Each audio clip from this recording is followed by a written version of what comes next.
Hello दोस्तों, मैं रामवीर आपके अपने यूट्यूब चैनल इंफ्रावीर में आपका स्वागत करता हूं। तो दोस्तों, आज काफ़ी दिनों के बाद हमें वीडियो बनाने का मौका मिला है। तो कुछ परेशानियां आ गई थी जिसकी वजह से वीडियो नहीं बना पा रहा था। मेरी तबीयत ख़राब हो गई थी, थोड़ा सा एक्सीडेंट हो गया था, छोटा सा टांग में चोट आई थी, इस वजह से मैं जो है वीडियो नहीं बना पा रहा था। चलिएगा, अब कोशिश करूँगा कि अब जो है आगे को कंटिन्यू वीडियो कर पाऊँ। ठीक है। तो जैसे कि हम जो है 10th क्लास की ट्रिग्नोमेट्री पढ़ रहे थे, उस पे हमने 2 वीडियो बना दी थी और हमारा जो 8.1 एक्सरसाइज थी, ठीक है, उसके कुछ क्वेश्चन हमने कर लिए थे। अब इस वीडियो में हम उससे आगे के क्वेश्चन करेंगे। तो जैसे कि लास्ट वीडियो में हमने क्वेश्चन नंबर 7 तक किए थे, अब हम जो है क्वेश्चन नंबर 8 कर रहे हैं। तो देखिएगा क्वेश्चन नंबर 8 क्या कह रहा है। क्वेश्चन नंबर 8 क्या कह रहा है। क्वेश्चन नंबर 8 कह रहा कि यदि 3 cot A is equal to 4 then find that 1 minus tan square upon 1 plus tan square is equal to cos square A minus के साइन स्क्वायर ए। सही है। यानी कि हमें ये जो है प्रूव करना है। क्या प्रूव करना है कि 1 minus tan square A upon 1 plus tan square A is equal to cos square A minus के साइन स्क्वायर ए है या नहीं, ये हमें बताना है। तो देखिएगा, जैसे कि इसमें क्या दे रखा है। सबसे पहले ये दे रखा है इसमें 3 cot A is equal to 4, 3 cot A is equal to 4। सही है। अब हमें इसमें cot A की वैल्यू निकालना पड़ेगा। तो cot A कितना हो जाएगा यहाँ पे 4/3। ये 3 कहाँ से आया बटे में, ये यहाँ से आया। देखिएगा, ये 3 और cot A, इनके बीच में कोई भी साइन नहीं है, तो हम मानेंगे कि इनके बीच में मल्टीप्लाई का साइन है, यानी कि गुणा का चिन्ह है। और इधर क्या है 4 है। तो मुझे खाली cot A की वैल्यू निकालनी है। तो ये जो 3 है, इसके साथ cot A के 3 जो है गुणा में, इसको हम दूसरी ओर ले जाएंगे। जब हम दूसरी ओर ले जाएंगे तो साइन चेंज करके जाएगा। इधर ये गुणा में है तो इधर जाएगा भाग में। बटे को जो लिखते हैं वो भाग की चीज़ होती है। ठीक है। तो इधर गुणा में है तो इधर जाएगा भाग में। अच्छे से समझ लीजिएगा। ऐसा हम क्यों कर रहे हैं, इसलिए कर रहे हैं क्योंकि हमें जो ट्रिग्नोमेट्री रेशियो पढ़ाए गए थे वो कुछ इस तरीके थे, इस तरीके से थे। साइन है, कोस है, टेन है, कोट है, सेक है और कोसेक है। तो हमें एक किसी त्रिकोणमिति रेशियो का अनुपात निकालना पड़ेगा। उसकी सहायता से हम त्रिभुज पूरा करेंगे, राइट एंगल ट्रायंगल को पूरा करेंगे। और फिर जब वो पूरा हो जाएगा तो हम किसी भी ट्रिग्नोमेट्री रेशियो का वैल्यू निकाल सकते हैं। क्योंकि हमें यहाँ पे 1 माइनस का टेन स्क्वायर है और 1 प्लस टेन स्क्वायर है is equal to cos square है माइनस साइन स्क्वायर है सिद्ध करना है। तो हमें टेन की वैल्यू चाहिए, इज इक्वल टू में कोस की वैल्यू चाहिए और साइन की वैल्यू चाहिए। ये कहाँ से आएंगी, कोट की वैल्यू दे रखी है। तो हम क्या करेंगे, इसकी सहायता से एक राइट एंगल ट्रायंगल बनाएंगे। ठीक है। क्या करेंगे, राइट एंगल ट्रायंगल बनाएंगे। जैसे कि कोट क्या होता है, मैंने लिखवाया था उस दिन, ये होता है हिंदी मीडियम वालों के लिए लाल बटे कक्का, लाल बटे कक्का। और इंग्लिश मीडियम वालों के PBP। ठीक है। PBP upon HHB। P मतलब परपेंडिकुलर, B मतलब बेस और H मतलब हाइपोटेनियस। ठीक है। K मतलब यहाँ पे कर्ण, A मतलब आधार और L मतलब लंब, A मतलब आधार। तो देखिएगा, ये तुम्हारा आधार हो गया। ठीक है। ये हो गया लंब, ये हो गया तुम्हारा साहब कर्ण, हिंदी मीडियम वालों के लिए। इंग्लिश मीडियम वालों के लिए आधार हो गया बेस। सही है। और ये हो गया परपेंडिकुलर और ये हो गया हाइपोटेनियस। सही है। तो इसमें जो कोट था वो क्या होता है, कोट मैंने बताया था ये हो जाएगा ये आधार बटे लंब, यानी कि बेस अपॉन परपेंडिकुलर। तो ये बेस अपॉन परपेंडिकुलर की वैल्यू दे रखी है। सही है। कोट में जो दे रखा है बेस अपॉन परपेंडिकुलर, यानी कि बेस कितना है 4 है और परपेंडिकुलर कितना है 3। यहाँ से उठा लेंगे, इस हिसाब से बेस कितना हो गया 4 हो गया और परपेंडिकुलर कितना हो गया 3। तो यहाँ से परपेंडिकुलर हुआ आपका 3 और बेस कितना हुआ 4। हमें क्या फाइंड करना है, हाइपोटेनियस। तो हम पाइथागोरस थ्योरम से हम ये जानते हैं कि हाइपोटेनियस जो होता है अंडर रूट बेस का स्क्वायर प्लस परपेंडिकुलर का स्क्वायर। ठीक है, हमें ये पता है, हमने ये सीखा है, तो ये हो जाएगा बेस कितना है आपका 3 का, सॉरी बेस है 4 का स्क्वायर प्लस परपेंडिकुलर यानी कि 3 का स्क्वायर। अब यहाँ पे 4 का स्क्वायर कितना होता है 16 होता है, 3 का स्क्वायर कितना होता है 9 होता है। इसको ऐड करोगे तो कितना आएगा 25, और 25 ये किसकी वैल्यू होती है 5 की। ठीक है, 25 का जो अंडर रूट होता है इसकी वैल्यू कितनी हो जाती है 5 हो जाती है। सही है। अब हमें ये भी मिल गया, क्या मिल गया हाइपोटेनियस मिल गया। कितना मिला हाइपोटेनियस 5 मिला। सही है, हाइपोटेनियस 5 हो गया, बेस आपका 4 हो गया और परपेंडिकुलर क्या हो गया 3। अब हम इसकी वैल्यू निकालेंगे 1 माइनस tan स्क्वायर ए और 1 प्लस tan स्क्वायर ए। देखिएगा हमें यही तो सिद्ध करना है। इसमें क्या सिद्ध करना 1 minus tan square A, 1 minus के tan square A upon 1 plus tan square A is equal to cos square A minus के साइन स्क्वायर ए। इसमें हमें ये सिद्ध करना कि इसके बराबर में ये आना चाहिए। तो हम क्या करेंगे, पहले राइट हैंड साइड ले लेंगे। ये राइट हैंड साइड है, सॉरी ये लेफ्ट हैंड ये राइट हैंड साइड है और ये लेफ्ट हैंड साइड है। देखिएगा जिधर हमारा राइट हैंड है उधर राइट हैंड, जिधर लेफ्ट हैंड है उधर लेफ्ट हैंड। तो हम क्या करेंगे, लेफ्ट हैंड साइड ले लेंगे पहले LHS। तो LHS कितनी है, LHS है 1 माइनस के tan square A upon 1 plus के tan स्क्वायर ए। ठीक है, तो LHS ले ली हमने। अब यहाँ पे 1 माइनस के tan स्क्वायर है यानी कि tan ए की वैल्यू डाल देंगे। स्क्वायर को अभी ऐसे छोड़ के रखो, यहाँ पे अगर tan ए, खाली tan ए का ध्यान रखो। देखिएगा tan स्क्वायर ए का मतलब ये है कि tan ए गुणा tan ए।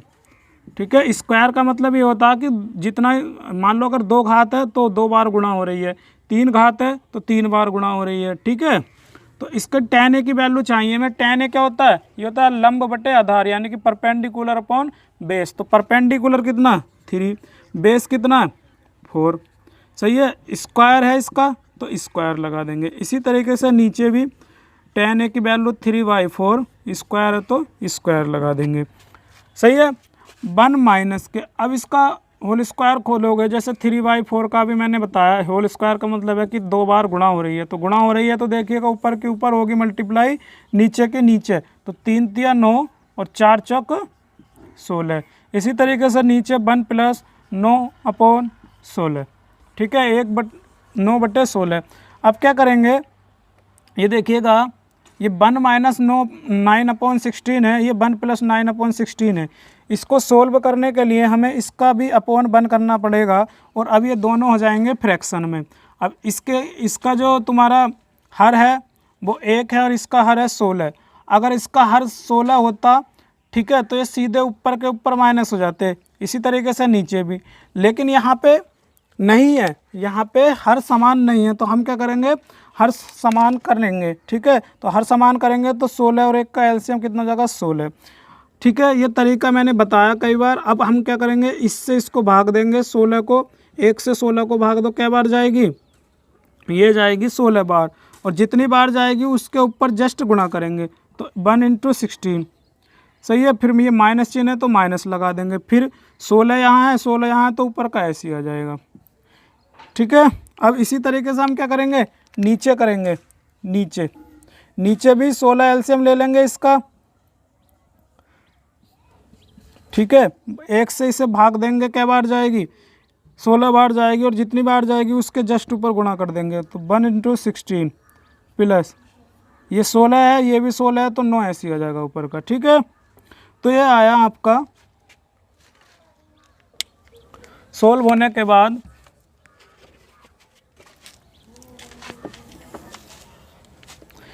ये आएगा, देखिएगा 16 बन जा कितना होता 16 होता, यानी कि आ जाएगा 16 माइनस के 9/16। ठीक है, इसी तरीके से 16 कम 16 तो 16 + 9/16। ठीक है, अब होगा क्या देखिएगा, मैंने कई बार आपको बताया था, अगर ये ऊपर वाले का जो बटे है और नीचे वाले का जो बटे अगर सेम है तो ये कट जाएंगे, 16 से 16 कट जाएगा। सही है, तो ये आ जाएगा आपका ऊपर 16 - 9, तो 16 - 9 कितना आएगा, 7 आएगा, और ये 16 + 9 हो जाएगा ऐड, तो ये इतना आ गया। ठीक है, लेफ्ट हैंड साइड इतनी आ गई। अब हम क्या करेंगे, इसकी राइट हैंड साइड निकालेंगे। RHS कितनी है, कोस स्क्वायर के ए माइनस के साइन स्क्वायर के ए। ठीक है, अब कोस की वैल्यू यहाँ पे कोस ए की वैल्यू डालेंगे तो कोस ए क्या होगा, ये होगा तुम्हारा आधार बटे कर्ण। देखिएगा उसमें आधार कितना यानी कि बेस कितना, बेस है आपका 4 और कर्ण यानी कि हाइपोटेनस कितना 5। अब ये कोस ए की वैल्यू है, स्क्वायर में है तो ये स्क्वायर लगा देंगे इसका। ठीक है, माइनस के। इसी तरीके से साइन क्या होगा, ये होगा परपेंडिकुलर अपॉन हाइपोटेनस। तो परपेंडिकुलर कितना है 3, हाइपोटेनस कितना है 5, स्क्वायर में है तो इसका स्क्वायर लगा देंगे। ठीक है, अब जब स्क्वायर खोलोगे तो ऊपर वाले का भी स्क्वायर होगा, नीचे वाले का भी स्क्वायर होगा। तो 4 का स्क्वायर 16 और 5 का स्क्वायर कितना 25। इसी तरीके से यहाँ पे 3 का स्क्वायर कितना 9 और 5 का स्क्वायर कितना 25। अब ये देखिएगा, ये यहाँ पे हर समान है, ये दोनों के हर समान है, तो ऐसे लिख देंगे इसे, और यहाँ ऊपर घट जाएंगे, 16 में से 9 घटाओगे तो कितना आ जाएगा 7। तो देखिएगा ये राइट हैंड साइड भी इतनी आ गई, लेफ्ट हैंड साइड भी इतनी आ गई। तो हमने क्या करा, प्रूव करके दिखा दिया कि ये जो है LHS बराबर RHS। ठीक है, LHS बराबर RHS आ गई हमारी। सही है, LHS बराबर RHS ये हमने प्रूव कर दिया। ये LHS = RHS। सही है, तो इस तरीके से हमें ये क्वेश्चन करना पड़ेगा। देखिएगा ज़्यादा बड़ा क्वेश्चन नहीं है, लेकिन समझाने में थोड़ा टाइम लग जाता है, तो इसलिए अगर अच्छे से नहीं समझोगे तो क्या फ़ायदा फिर पढ़ने का। एक बार समझो, ठोस समझो, ताकि बार बार पढ़ना ना पड़े। सही है, तो जैसे 3 कोटे की वैल्यू दे रखी थी 4, तो यहाँ से हम एक ट्रिग्नोमेट्री रेशियो का मतलब वैल्यू निकाल लेंगे, त्रिकोणमिति अनुपात कोटे की वैल्यू निकाल लेंगे 4/3। ठीक है, इससे हम क्या करेंगे, ये अपना राइट एंगल ट्राइंगल पूरा करेंगे। यहाँ से 2 वैल्यू दे रखी थी, बेस अपॉन परपेंडिकुलर की, यानी कि बेस कितना है 4 है और परपेंडिकुलर कितना 3। तो यहाँ से हाइपोटेनस निकाल लेंगे इस पाइथागोरस थ्योरम से, तो ये कितना आ गया 5 आ गया। ठीक है, फिर हमें ये सिद्ध करना था, तो हम क्या करेंगे, पहले ये वाली साइड पकड़ लेंगे, तो ये हो गई LHS।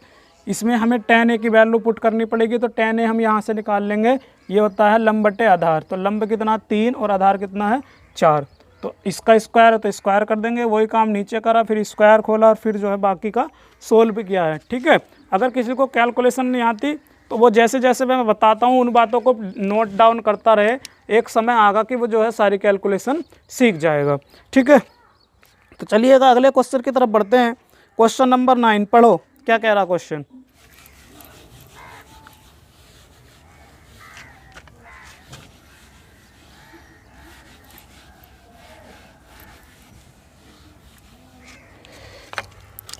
क्वेश्चन नंबर 9 है कि एक ट्रायंगल है ABC जिसका कोण भी समकोण है, और यदि tan a की वैल्यू इतनी दे रखी है तो निम्नलिखित के मान ज्ञात कीजिए। ठीक है, ये देखिएगा क्वेश्चन नंबर 9, ये कह रहा है कि एक राइट एंगल ट्रायंगल है। ठीक है, क्या है, एक राइट एंगल ट्रायंगल,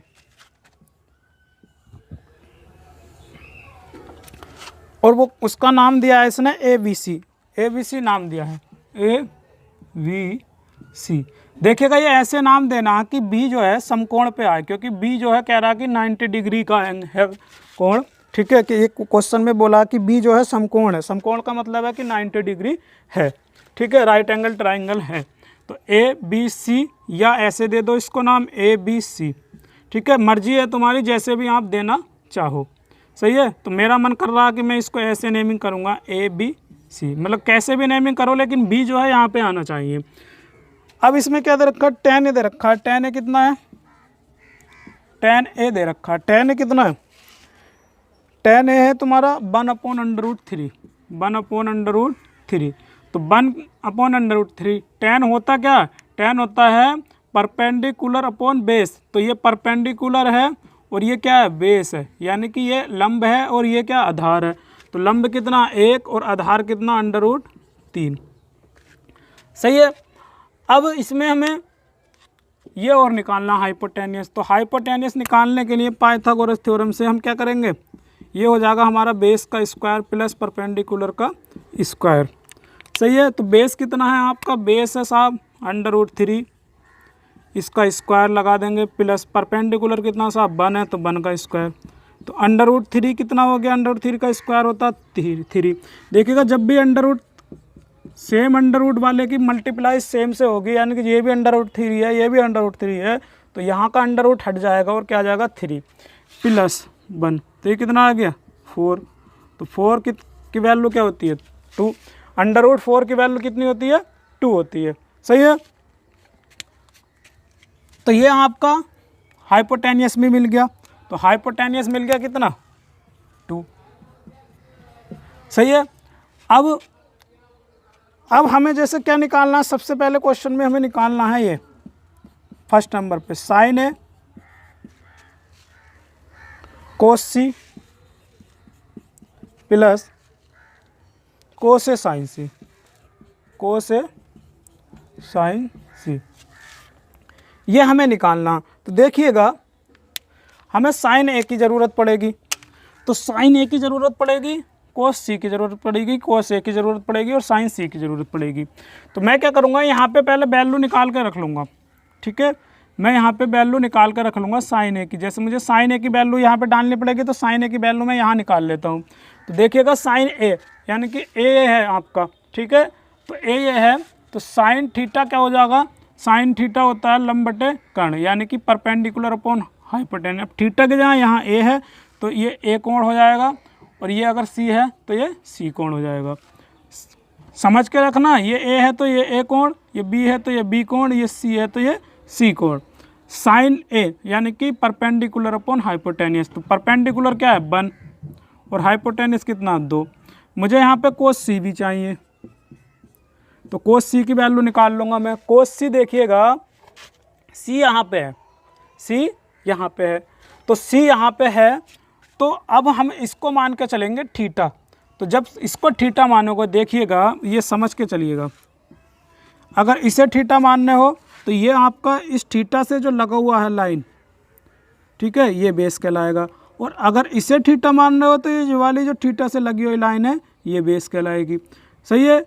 अगर ये बेस है तो ये आपका परपेंडिकुलर होगा, ठीक है, और अगर आपका ये बेस है तो ये आपका परपेंडिकुलर होगा। ध्यान रखना, अगर आप इसे बेस लोगे यानी कि इस वाले कोण की बात करोगे तो ये वाला बेस और ये परपेंडिकुलर, इस कोण की बात करोगे तो ये वाला बेस और ये परपेंडिकुलर। समझ गए। चलिएगा, तो हम इस वाले कोण की बात कर रहे हैं, तो इस वाले कोण के लिए ये क्या हो जाएगा, बेस हो जाएगा, और ये क्या हो जाएगा, परपेंडिकुलर। हाइपोटेनियस सेम रहेगा, ये चेंज नहीं होगा। तो ये बेस हो जाएगा, ये हो जाएगा तुम्हारा परपेंडिकुलर। तो कोस क्या होता है, कोस होता है बेस अपॉन हाइपोटेनियस। तो बेस कितना हो गया कोस C के लिए 1, ठीक है, कोस C के लिए 1 हो गया, और A के लिए बेस हो गया √3। यहाँ पे कोस C के लिए मतलब C के लिए कितना हो जाएगा 1 हो जाएगा बेस, और हाइपोटेनियस कितना है 2। तो कोस C भी कितना हो गया 1/2। इसी तरीके से हमें कोस A की भी वैल्यू चाहिए, यहाँ पे कोस A की भी वैल्यू। तो कोस A ले रहे हैं, तो जैसे ही हमने A का नाम करा तो A के लिए ये वाला बेस और ये वाला परपेंडिकुलर, ठीक है। तो बेस अपॉन हाइपोटेनियस, तो बेस कितना है आपका √3 और हाइपोटेनियस कितना है 2। इसी तरीके से हमें साइन की वैल्यू चाहिए, साइन C की। तो साइन C की वैल्यू कितनी हो जाएगी, साइन C हो जाएगा लंब बटे कर्ण, ठीक है। तो C के लिए C है ये, तो C के लिए ये वाला बेस और ये वाला परपेंडिकुलर। जैसे हम C कर रहे हैं तो C के लिए ये वाला बेस हो जाएगा और ये वाला क्या हो जाएगा, परपेंडिकुलर। तो क्या है ये, साइन, साइन है परपेंडिकुलर अपॉन हाइपोटेनियस। तो C के लिए परपेंडिकुलर हो गया √3 और हाइपोटेनियस आपका हो गया 2। सही है। ये सारी वैल्यू यहाँ पे पुट कर लो। साइन A की वैल्यू कितनी आ रही है 1/2, कोस C की वैल्यू कितनी आ रही है 1/2, कोस A की √3/2 और साइन C की √3/2। सही है, समझ गए इतनी बात। अब इधर आ जाइएगा, अब ये गुणा करेंगे तो 1/2 है, ये 1/2 है, तो ऊपर के ऊपर गुणा होगी और नीचे की नीचे। तो 1 की गुणा 1 से करो तो क्या आएगा 1, 2 की गुणा 2 से करोगे तो क्या आएगा 4। सही है। इसी तरीके से ये ऊपर के ऊपर, तो जब √3 की √3 से हो गया, यानी कि सेम अंडर रूट की सेम अंडर रूट से हो रही है, तो उसका अंडर रूट हट जाएगा। ठीक है, नीचे 2 दूनी 4। अब ये देखिएगा इसके क्या है, हर समान है, तो हर समान है, यहाँ भी 4 है, यहाँ भी 4 है, तो क्या करेंगे, नीचे 4 ऐसे लिखेंगे और ऊपर को जोड़ देंगे, 3 और 1 4।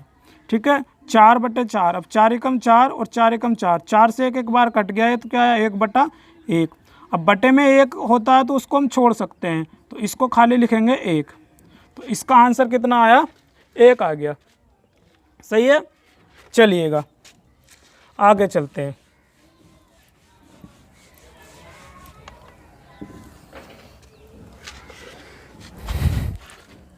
अब हमें इसमें निकालना है दूसरे पार्ट में कोस ए कोस सी साइन ए साइन सी। ठीक है, कोस ए कोस सी माइनस साइन ए साइन सी, यह हमें फाइंड करना है। ठीक है, तो इसे फाइंड करने के लिए हमें यहाँ पे कोस ए की वैल्यू चाहिए, कोस सी की वैल्यू चाहिए, साइन ए की वैल्यू चाहिए, साइन सी की, ये अभी हमने निकाल के रखी है। तो यहाँ पे पुट कर दो, कोस ए कितना है, √3/2। सही है, कोस सी कितना आया, 1/2, साइन ए कितना आया, 1/2, और साइन सी कितना आया है, साइन सी √3/2। देखिएगा इनके बीच में कोई साइन नहीं है, तो हम मल्टीप्लाई का साइन लगाएंगे। अब क्या करेंगे, ऊपर के ऊपर गुणा √3 की जब 1 से करोगे तो √3 ही आएगा, नीचे 2 दूनी 4। इसी तरीके से ऊपर भी √3 और नीचे 2 दूनी 4। देखिएगा ये √3/4 है, ये √3/4 है, ये प्लस का है, ये माइनस का है, तो प्लस माइनस क्या हो जाएगा, कट जाएंगे, तो क्या आ जाएगा आपका 0। सही है, तो जो दूसरा वाला है आपका, दूसरा वाला उसकी वैल्यू 0 आ जाएगी, और जो फर्स्ट वाला है उसकी वैल्यू कितनी आ जाएगी, 1 आ जाएगी। उम्मीद करता हूँ क्वेश्चन समझ में आया होगा। ठीक है, चलिएगा अगले क्वेश्चन की तरफ बढ़ते हैं। तो चलिएगा हम क्वेश्चन नंबर 6 की ओर चलते हैं। क्वेश्चन नंबर 6 क्या कह रहा, क्वेश्चन नंबर कह रहा है कि यदि कोण ए और कोण बी न्यून कोण हो, जहाँ कोस ए = कोस बी हो, तो दिखाए कि कोण ए बराबर कोण बी। अभी आपके मन में ये ख्याल आ रहा होगा कि अभी आपने 8 कराया, क्वेश्चन नंबर 9 कराया, सही है, तो अब क्वेश्चन नंबर 6 क्यों करा रहा हूँ। देखिएगा ये क्वेश्चन नंबर 6 मैंने छोड़ दिया था, इसलिए करा रहा हूँ। छोड़ा इसलिए था कि आपके मतलब का उस समय नहीं था जिस समय कराना था। ठीक है, अब ये आप समझोगे तो आराम से आपके समझ में आएगा, उस समय कराता तो आप समझ नहीं पाते। ठीक है, इसलिए मैं अपने हिसाब से क्वेश्चन कराऊंगा, लेकिन कराऊंगा सारे क्वेश्चन। क्रम इधर आधर हो सकता है, सीक्वेंस इधर आधर हो सकता है, लेकिन सब क्वेश्चन आपको मिलेंगे। ठीक है, तो जो अगर बच्चा पढ़ रहा है तो अगर वो सारी वीडियो को देखेगा तो उसे सब क्वेश्चन मिल जाएंगे। तो क्वेश्चन नंबर 6 देखिएगा, ये कह रहा है कि कोण ए और कोण बी न्यून कोण है। तो न्यून कोण है, तो देखिएगा सबसे पहले तो इसमें हमें ये नहीं पता लग रहा कि ये यहाँ पे 2 त्रिभुज हो सकते हैं या 3 त्रिभुज हो सकते हैं। मैं आपको थोड़ा सा इजीली समझने के लिए मैं बता देता हूँ। ये हमें यहाँ पे सिद्ध करना है कि कोण ए = कोण बी। जब भी हमें 2 कोणों को सिद्ध करना हो, तो देखिएगा वहाँ पे सबसे पहली बात 2 त्रिभुज होंगे, वहाँ पे 2 त्रिभुज होंगे। जब भी हमें 2 कोणों को बराबर दिखाना होगा तो वहाँ पे 2 त्रिभुज होंगे। तो हम क्या करेंगे, 2 त्रिभुज बना लेंगे, सही है, और इसको मान लेंगे हम ए और इसको मान लेंगे बी। सही है, तो हमें ये दिखाना कि ए जो है बी के बराबर होगा।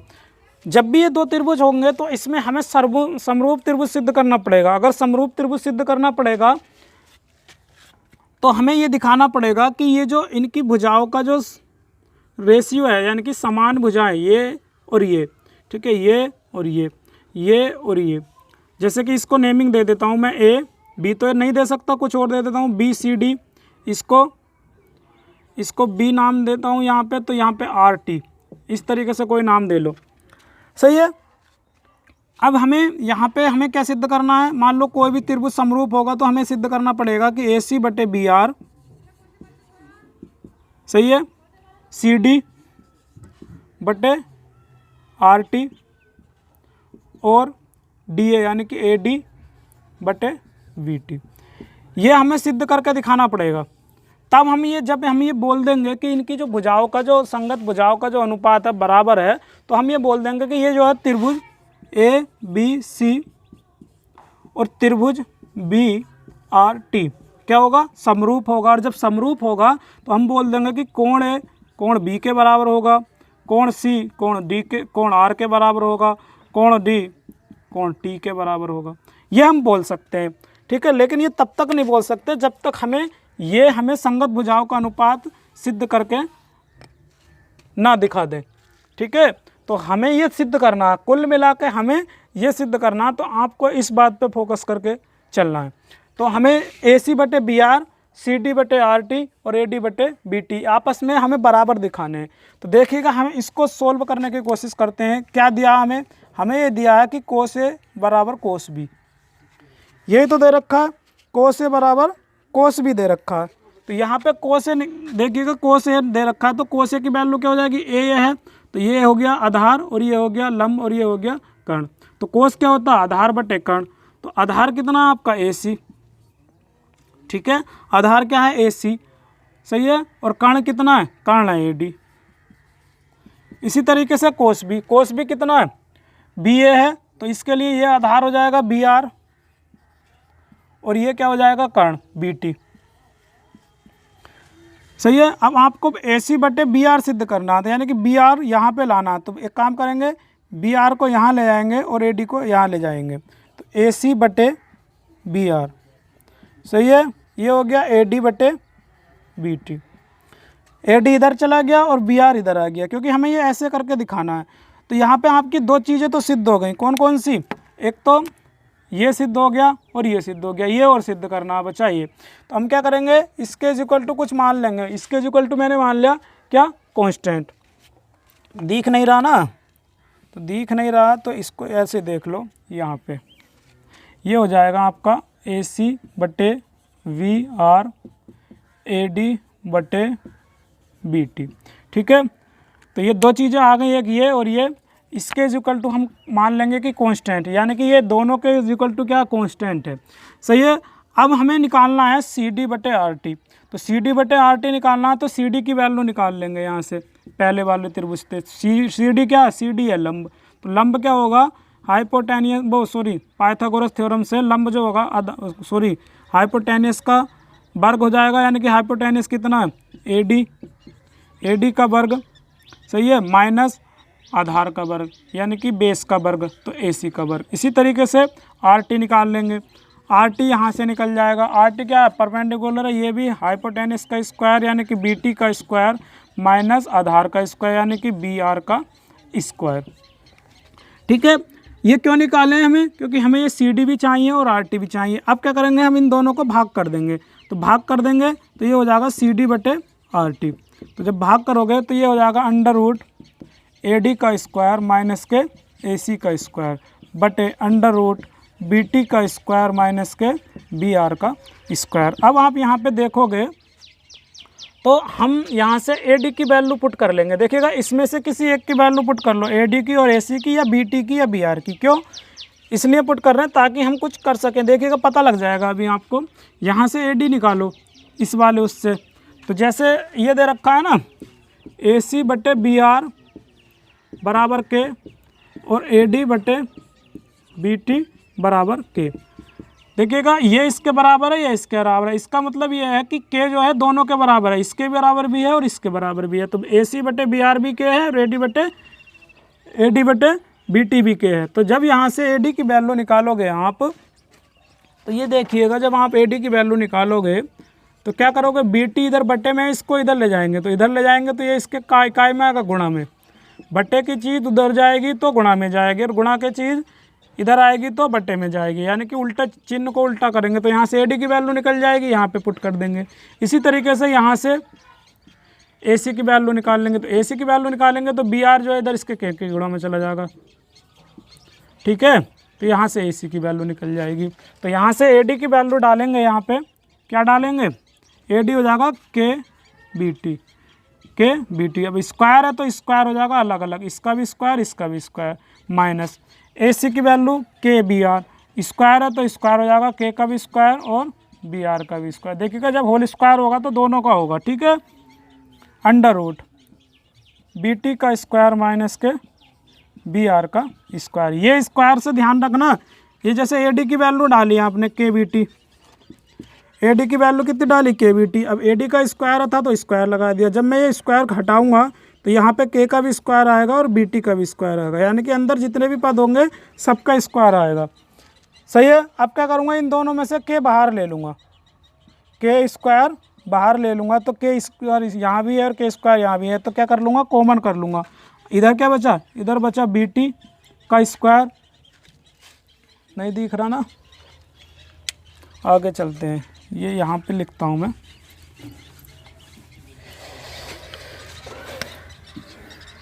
ये यहाँ पे के स्क्वायर में कॉमन कर लूँगा तो इधर क्या बचेगा, इधर बचेगा बी टी का स्क्वायर और इधर क्या बचेगा बी आर, ये बचेगा बी आर का स्क्वायर अंडर रूट में।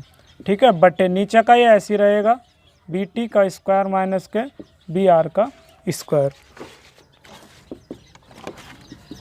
ठीक है, अब क्या करूँगा, ये जो के स्क्वायर है बाहर आ जाएगा। ठीक है, जब के स्क्वायर बाहर आएगा तो अंडर रूट से जब भी कोई चीज़ स्क्वायर के बाहर आती है तो सिंगल घात में आती है।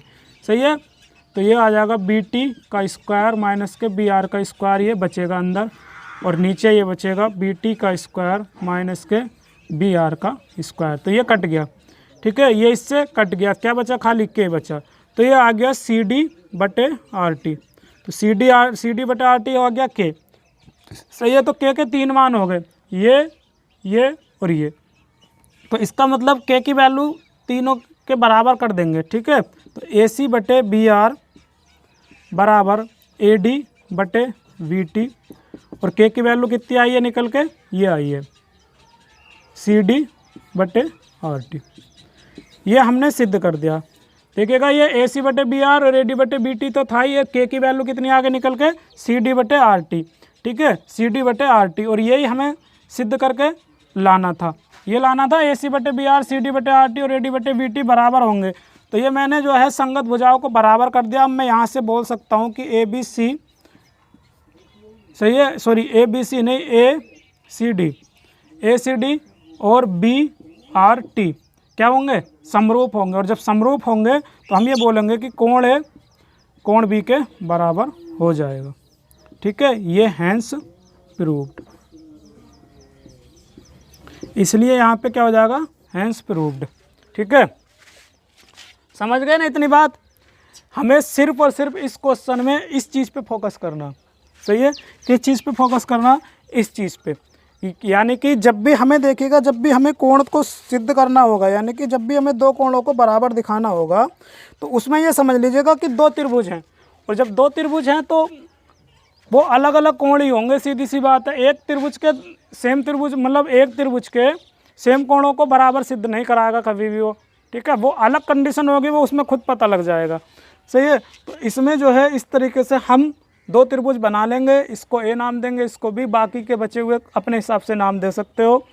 हमें कोण को सिद्ध करना है, तो कोण को सिद्ध करने के लिए आपको समरूप की कंडीशन सिद्ध करनी पड़ेगी। ये समरूप की कंडीशन होती है कि संगत भुजाओं का जो अनुपात है वो क्या होना चाहिए, बराबर होना चाहिए। अब ये हमने यहाँ से सिद्ध करना चालू कर दिया। कोस से कोस बी की वैल्यू दे रखी थी, यहाँ से हमने निकाली कोस ए की वैल्यू और यहाँ से कोस बी की वैल्यू निकाली। अब हमें जैसे ए सी बटे बी आर लाना था, तो बी आर को हम नीचे ले आए, ठीक है, और ए डी को इधर ले गए, तो हमारे पास ये दो चीज़ें सिद्ध हो गई। अब इसको हमने कॉन्स्टेंट के बराबर कर लिया, और अभी हमें ये वाला और सिद्ध करना है, तो सी डी बटे आर टी सिद्ध करना है। तो सी डी की वैल्यू हम यहाँ से निकाल लेंगे इस त्रिभुज से, वो क्या होगा, हाइपोटेनस का स्क्वायर माइनस के आधार का स्क्वायर, यानी कि बेस का स्क्वायर।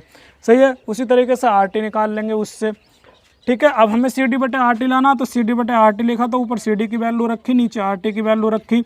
अब इसमें से किसी एक को चेंज कर लो, चाहे इसको चेंज कर लो, चाहे ऊपर वाले को चेंज कर लो, ताकि हम के का वैल्यू निकाल सके। तो हमने इसको चेंज कर लिया, वहाँ से मैंने अभी बताया था उसकी वैल्यू डाली, फिर के बाहर आ गया, फिर ये कट जाएगा, यानी कि इसका मान कितना आ गया, के। अब के का मान हम यहाँ पे रखेंगे, तो ये हमारी ये वाली लाइन सिद्ध हो जाएगी।